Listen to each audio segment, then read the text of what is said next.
Dangerous Assignment. Transcribed, starring Brian Donlevy as Steve Mitchell.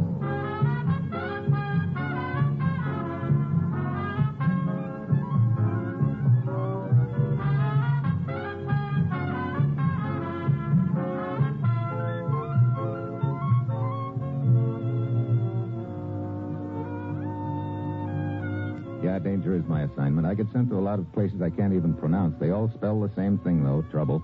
But when I walk into the commissioner's office, I don't realize that this assignment's going to prove that sometimes the nicest thing that can happen to a guy is to get kidnapped.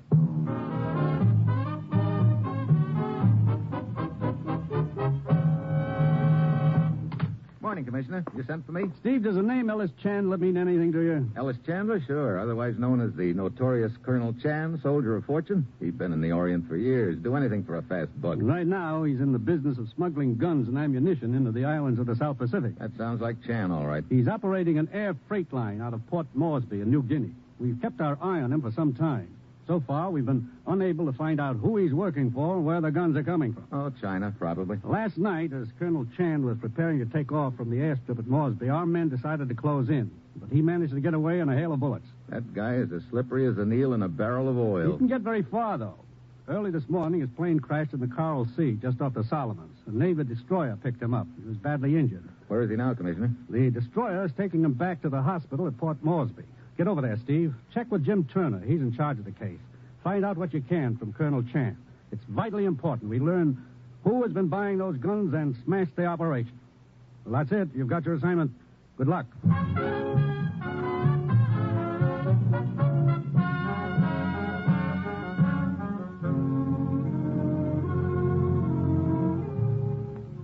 The National Broadcasting Company is presenting Dangerous Assignment, starring Brian Donlevy in the role of Steve Mitchell, colorful two-fisted government agent. At all those places of the world where danger and intrigue walk hand in hand, there you will find Steve Mitchell on another dangerous assignment. Each Wednesday evening on most NBC stations, you'll hear a great lineup of stellar radio programs. For comedy, laugh with You Bet Your Life and Groucho Marx. Groucho is quick with the quips, and his cutting humor is sure to bring laughs for you and your whole family. Then, from mythical Summerfield, NBC brings you The Great Gildersleeve. It's a laugh-packed 30 minutes of fun with the Water Commissioner, Leroy, Bertie, Marjorie, and all the folks who drop into Peavy's drugstore. Yes, keep your entertainment date with The Great Gildersleeve. And from the front pages of America's newspapers, hear another authentic big story. Wednesday's a fine evening for radio entertainment when you set your dial to the NBC Radio Network.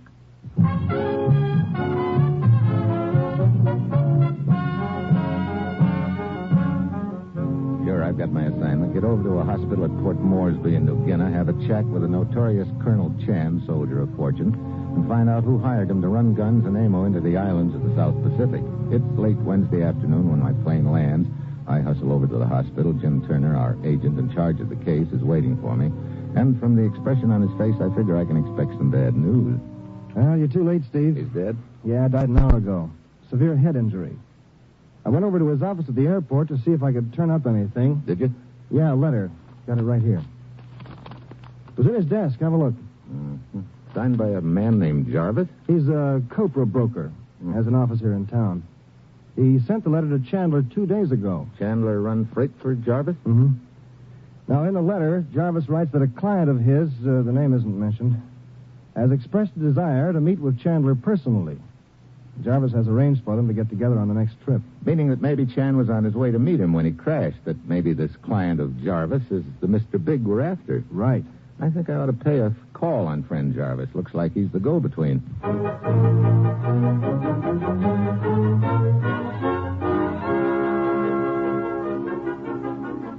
Come in, sir. Come in, please. Thanks. Sorry to bother you, Mr. Jarvis. Not at all, sir. Not at all. Your name is, Winchell? Mitchell. Steve Mitchell. Oh, yeah. Well, my secretary said it was Winchell. Fool girl never gets anything right. Do sit down, please. I thought you might be able to give me some information. No, indeed. Pertaining to... An old friend of mine, Colonel Chan. Colonel Chan? Well, I don't believe that I am familiar His with... real name is Ellis Chandler. Ellis Chandler. The flyer? That's right. Well, by George, you mean to say that Chandler is the well-known Colonel Chan? Well, sir, that is a bit of news. Your old friend, sir? Yeah. They told me at the airport that he'd taken a shipment out.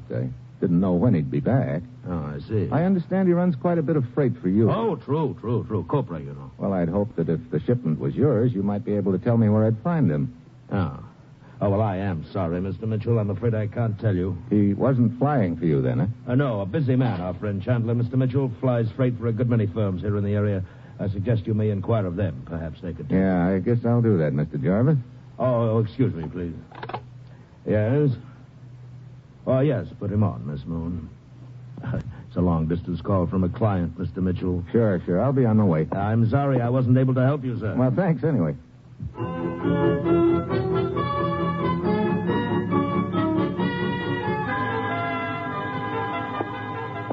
Steve, didn't you get anything out of Jarvis at all? Well, just before I left, his secretary put a call into him, a long-distance call from a client. Oh? Could have been our Mr. Big, wondering what's happened to Chan. Yeah, it'd be nice if we could find out where that call came from, huh? Yeah, let's get out of here, Jim. Okay.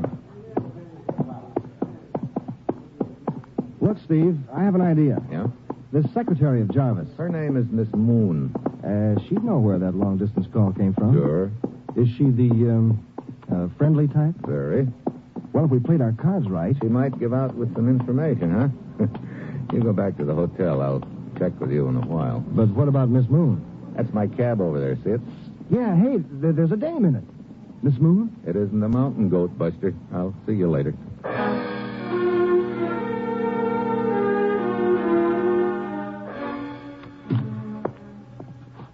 Oh, hello, Steve. I've been waiting... Hey, what happened to you? You're soaking wet. Here, I've got something for you. A lily. You can press it in a book sometime. Thanks. Now, look, Steve. Okay. I took Miss Moon to a quiet little cafe for cocktails. While she's sipping a martini, I steer the conversation around it. Jarvis? So? So it turns out she hates the guy, doesn't want to talk about him. Oh, great. So we have another martini. This loosens her tongue? Only her throwing arm. She starts pelting everybody along the bar with oyster crackers. Now she hates everybody. Oh, fine. Sounds like quite a doll. Two Martini Moon, a fat gent close by calls her as he combs the crackers out of his hair. I ease her out of the place and decide she'd better go home. On the way, we pass a lily pond. That's all, brother. I know. She wanted to go in swimming? She shoved before I could refuse the invitation. Well, the cops show up, and I duck out fast. And what happened to Two Martini Moon? Last time I saw her, she was plowing across the pond in a southeasterly direction with the gendarmes in hot pursuit. Well, that sure was a waste of time. Not exactly. What do you mean? That dunking I got in the lily pond gave me an idea, Jim. According to Jarvis's letter, Chan and Mr. Big had never met before, so I become Colonel Chan and go on to meet the big shot. What? Why not? Well, Chan was on his way to meet the big shot. Only we don't know where. Exactly what was Chan's position when he crashed? Well, according to the Navy report, at a point some 30 miles off San Cristobal Island. He was headed south. Probably for the New Hebrides group. Okay, so I take a dunking in the Coral Sea just off the island. A ship headed in that direction takes me in. Go on. If the news gets around the grapevine that the notorious Colonel Chan had crashed and was picked up and was now stranded on one of the islands... Sure, I get it. If you can't go to Mr. Big, he'll come to you. I want this to look as legit as possible. I'd rather be rescued by someone, not in on the act, if you know what I mean. Okay. While you get into some dry clothes, let me check with one of our men over in Bougainville. He'll know about the ships traveling the trader lane.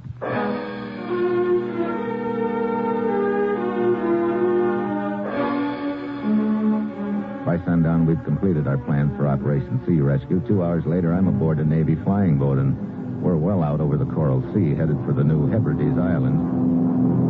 About as far as we go, Steve. Pilot's going to set her down. Exactly where are we, Jim? We're approximately 10 miles off Espiritu Santo, the largest of the islands. That where we're going? Yeah. Our rescue ship ought to be along in an hour or so. Just what you ordered. Oh? We found out there's a copra trader out of Bougainville. The skipper's a shady character named Wing Su, affectionately known as Pigfoot. 2 toes? Oh, has a fondness for pickled pig's feet. He sounds real peachy. He's well known in the area, Steve. Has an in with the underworld, and he's always out for a buck. But watch your step, Colonel Chan. If the word's gotten out that the real Chan is dead back at Moresby, you'll wind up likewise. Don't worry, my will is made out. You'll get my bicycle clips.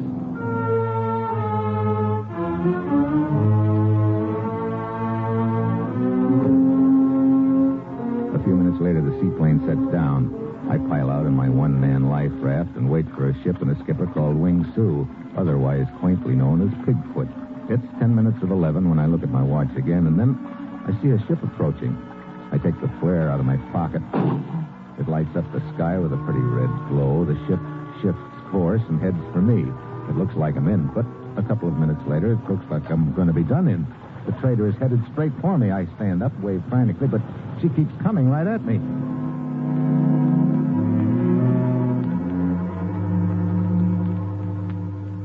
Steve Mitchell will continue his dangerous assignment in just a moment. 20 seconds from now, a fire will break out somewhere in the United States, causing untold misery and devastation. More than 11,000 persons are killed annually by these fires. Many more are injured, and more than $700 million worth of property is lost. Now, the most tragic part of this statement lies in the fact that more than 90% of all fires in the home start through sheer carelessness and could be avoided. Here are a few simple rules of safety which will help you to protect your home and your loved ones from the ravages of fire. First, do not smoke in bed or discard lighted cigarettes carelessly. Second, clean out old newspapers, magazines, and other inflammable debris. Third, promptly repair all defective wiring and electrical equipment. If a wire looks frayed or worn, replace it at once. Fourth, use only those cleaning fluids which will not burn. And fifth, be careful with matches. Keep them out of the reach of small children. You can't afford to gamble with fire. The odds are against you every time.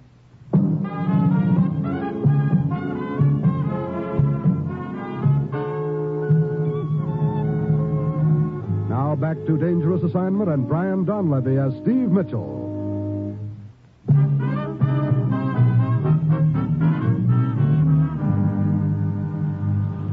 The boat's almost on top of me. I dive to one side as it hits the raft. Suddenly, a line drops beside me. I grab at it and get hauled up over the side of the copper trader.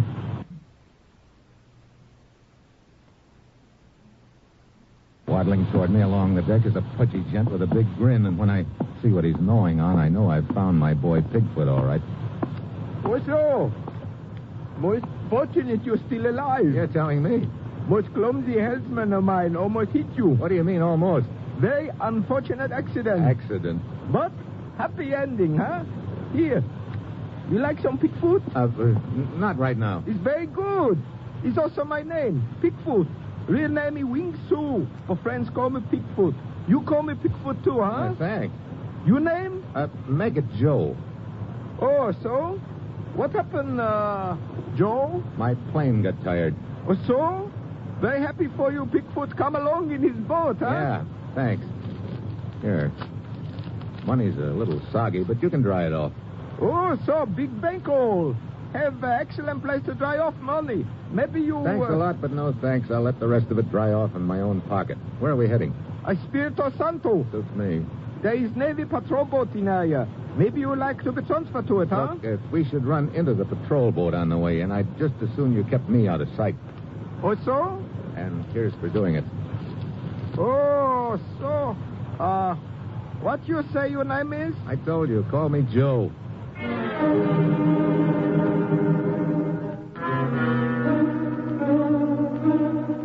way Pigfoot's little button eyes keep flicking toward me, I can tell he figures he's got a distinguished visitor aboard, and more important, a chance to pick up a few fast bucks. So far, so good. We dock 2 hours later, and he's sticking to me like a brother. He hustles me to a back booth in a waterfront bar. Friend of mine run this bar. Can help you. Oh? For instance? For instance, hello. Well, hello. Oh, so, Liana. He's a friend of mine, Joe. How are you, Joe? Better by the minute. Sit down. Thanks. Well, what can I do for you, Joe? You know, that's a leading question and could easily... Hey, wait a minute.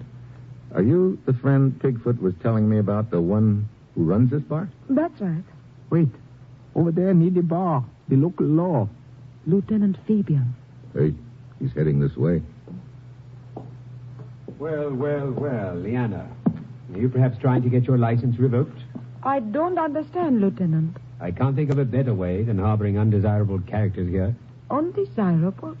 Your friend, Colonel Chan. What? You Colonel Chan? So what? I thought I made it clear the last time you were here 2 years ago, Colonel Chan, that you are emphatically not welcome on this island. I'll give you exactly 2 hours to clear out. Don't push. I'll shove off when I get ready. I see. Very well. That's your attitude? You'll spend your time here locked up. On your feet. Look. I said on your feet, Colonel Chan. Okay, Oh, so. You had better get out of here. Any idea where to? 3 blocks down, little hotel. Room number 7 in back. You wait there for me. Now you go, quick.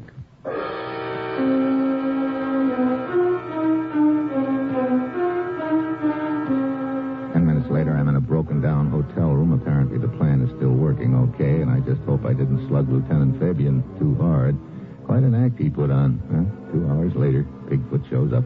Oh, entire town buzzing with story how you clip Officer Colonel Chen. Oh? Be very difficult for you to get off island now. Oh, great. But can be arranged for $1,000. American. Well, ordinarily, I'd be delighted, Bigfoot, but it so happens I don't have $1,000 American. Or so. Perhaps you have friend with $1,000 American dollar, huh?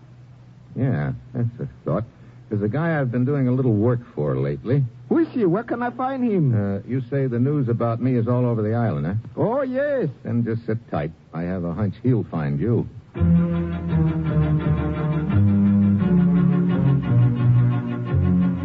Yeah, I figure that the word will spread through the grapevine that Bigfoot knows where Colonel Chan is hiding. It'll eventually reach the ears of Mr. Big, whoever he is, and that's what I'm counting on. Towards evening, I doze off, but not for long. Who is it? It's your good friend, Bigfoot. Hello. You were right about what would happen, Colonel Chen. What do you mean? Well, after leaving you earlier today, I was contacted by your friend with much money, the man you work for. Oh? Yes. Lives on a nearby island and wished to talk to me. So I go over and brought him back. Where is he? House is not far. I take you. Come.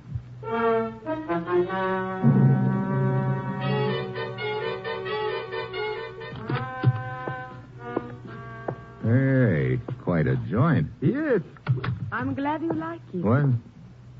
Liana, why the gun? We want you to be our guest. You're Mr. Big? No, Colonel Chan. But we know who this Mr. Big, as you call him, is. And we believe you are quite valuable to him. Need I say more? No, I get it. You hold me for ransom, huh? Exactly. Bigfoot, you will make the arrangements. Guard, take Colonel Chan to the cellar.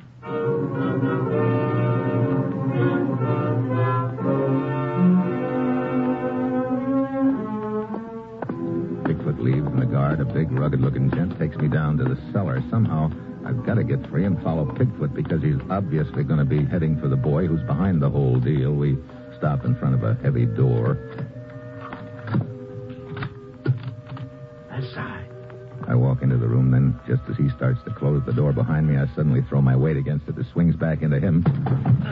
Before he can recover his balance, I nail him. I roll him into a quiet corner, climb out the window, and start after Bigfoot.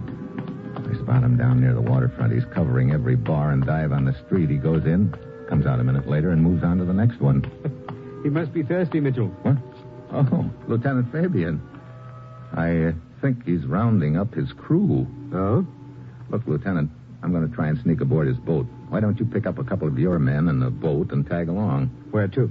If my hunch is right, to an island inhabited mainly by the gent the real Colonel Chan was working for. The gun runner I'm after.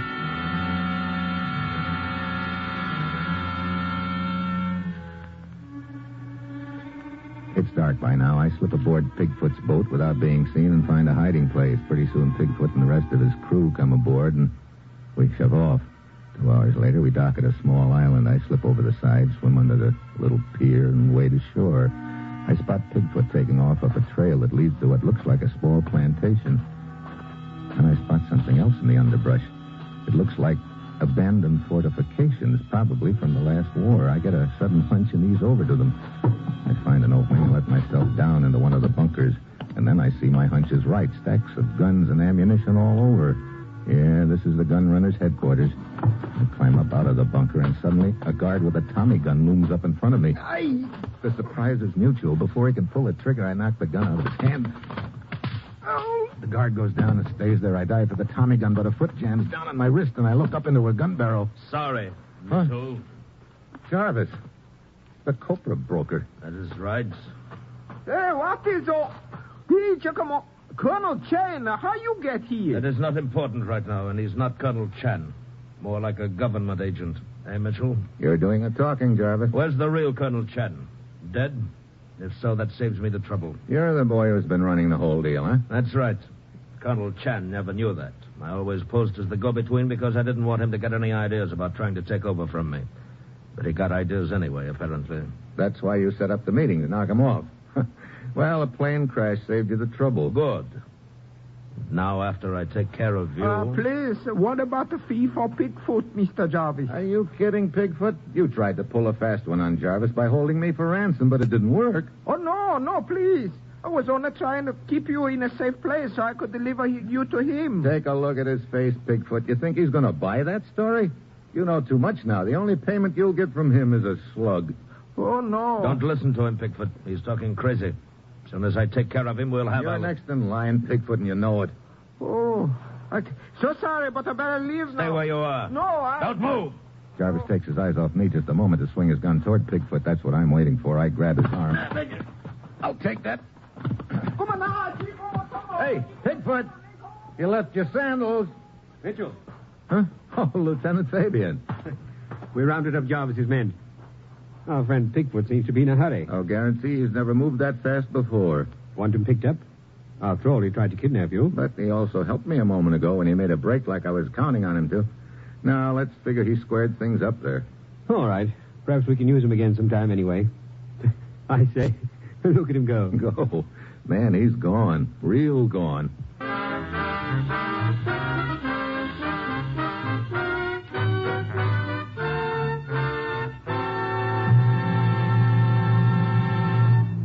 Our star, Brian Donlevy, will return in just a moment.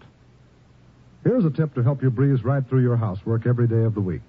Join the millions of American homemakers who every day set their radios to NBC and enjoy the host of popular programs broadcast on most of these same stations. There's laughter with the Bob Hope Show, Bob and Ray, and Dave Garroway. Meredith Wilson brings informal chatter and music to suit every taste on his show Every Day, while Tommy Bartlett presents Welcome Travelers from Chicago. Strike It Rich, the show with a heart, presents enjoyable listening with Warren Hull. It's NBC's prescription to chase away your housework blues. So, whether you're doing the dishes, dusting, fixing lunch, sprucing up the house with your vacuum cleaner, or any one of 1,000,001 things that housework entails, be sure to set your dial to this NBC station where you'll hear the finest in daytime radio programs. Remember, you'll hear Bob Hope, Dave Garroway, Tommy Bartlett, Bob and Ray, Meredith Wilson, and Warren Hull Monday through Friday on most NBC stations.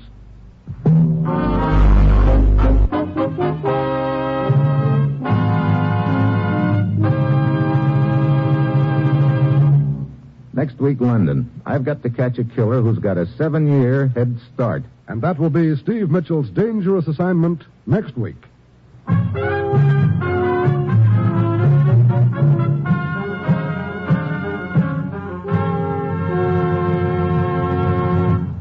Included in tonight's cast were Ray Dietrich, Bill Conrad, Paul Frees, Betty Lou Gerson, and Don Morrison.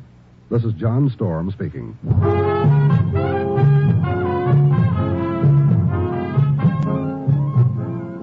Dangerous Assignment, starring Brian Donlevy in the role of Steve Mitchell with Herb Butterfield as the commissioner, is written by Bob Bright and Adrian Jandot and is directed by Bill Karn.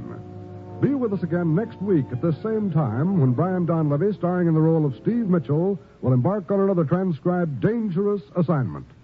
Tomorrow, hear both Father Knows Best and Truth or Consequences on NBC.